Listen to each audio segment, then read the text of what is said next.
to King's history and his contributions from his own thoughts and his resume. When I first received the resume, it was about 11 pages long, and I think it could have been triple that, really. Glenn Hamilton King, born on January 10, 1929, in East Greenwich, Rhode Island. He attended the James Eldredge School from 1934 to 1943 as part of the first class at the East Greenwich High School from 1943 to 1946. He dropped out of high school in his junior year to join the Marine Corps. In school, he was on the football team, played offensive tackle, and as a member of the gymnastics team, and also performed in various choruses in support of various theatrical performances. He was also one of the town's junior firefighters and was able to leave school to provide support when needed. He was very active in the Boy Scouts, Troop 2 East Greenwich, and rose to the rank of Eagle Scout at a very young age. The youngest in Rhode Island, and some would say possibly the country.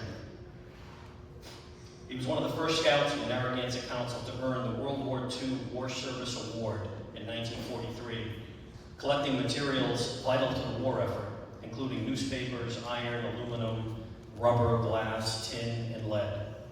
At a young age, he clearly had already begun to support this wartime effort.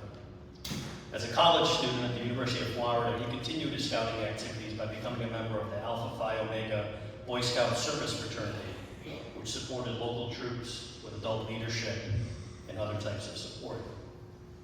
In 1946, in transitioning from a high school student to a U.S. Marine, he positioned himself to take advantage of the GI Bill that supported his interest in going to college upon discharge. He started his preparation at Parris Island in South Carolina for recruitment training. His permanent assignment was at the Marine Barracks in Washington, D.C., on the Presidential Honor Guard, the White House, Camp David, in support of President Harry Truman. This was a highly touted placement for any Marine. What an honor bestowed upon Mr. King, one of our local residents. While in service, his parents sold their home in East Greenwich and relocated to West Palm Beach, Florida, where upon discharge he moved, later receiving a degree in education in 1954. Later he changed his mind about his career choices and put his triple major of history, geography, and political science to work as a public school teacher and teaching history and geography at the Lakeshore Junior High School in Jacksonville, Florida for about 2.5 years. In 1957 he moved, and going back to military service, became an instructor at the Naval Air Technical Training Center in Jacksonville. He then later transferred to the U.S. Army Missile Command at Redstone Arsenal in Alabama, and becoming an education specialist, training 309 missile maintenance technicians worldwide, teaching a management science course in the United States, Europe, and Asia, and was awarded an Outstanding Performance Award for this effort. Again, serving others and having a great influence of many that possessed significant responsibility for our country.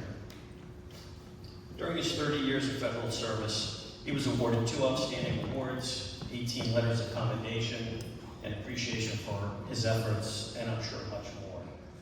In 1960, he transferred to the New Equipment Division and managed air-based defense missile systems. Some of them you might know by Nike, Hercules, Hawk, Red Eye, Stinger, and ultimately Patriot. He retired in 1987, although as I read this, you're going to struggle to find where he actually retired. With 33 years of federal service, he's an active member of the BPO Elks Lodge in Tennessee, having become the exalted ruler in 1970.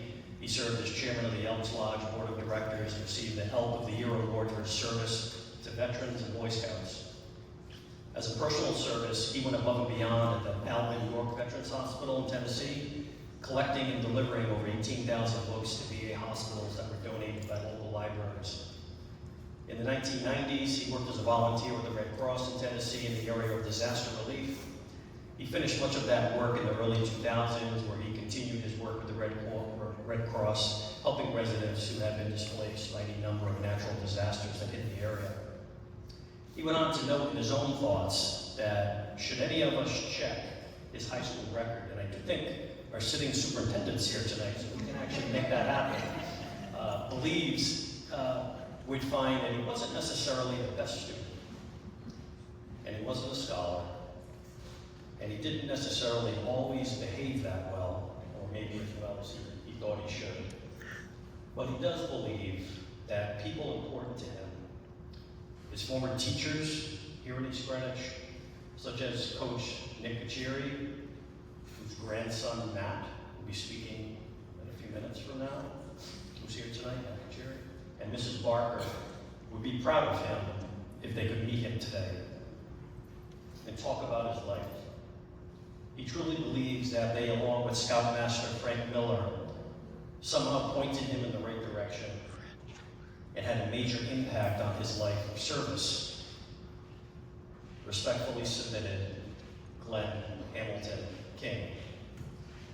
So for all of us in public service, I think any of us in this room, and you have many here on both sides, we could only hope in our tenure in public service to make an impact on so many in our country, as Mr. King has in his lifetime.